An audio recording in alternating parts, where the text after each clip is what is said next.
मुलांनो अजून तुम्ही आहे का पाचवीच्या आठवी गटामध्ये सर माझं नाव घेतलं नाही किंवा तयारी केलेली आहे संधी आहे आणि कोणी असं मला भाषण करायचं सर आपण जरा स्पर्धेमध्ये आहे कोणी आदरणीय परिषदला पाचवी ते आठवी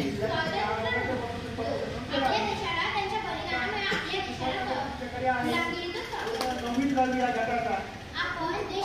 नवीन गावी या गटाचा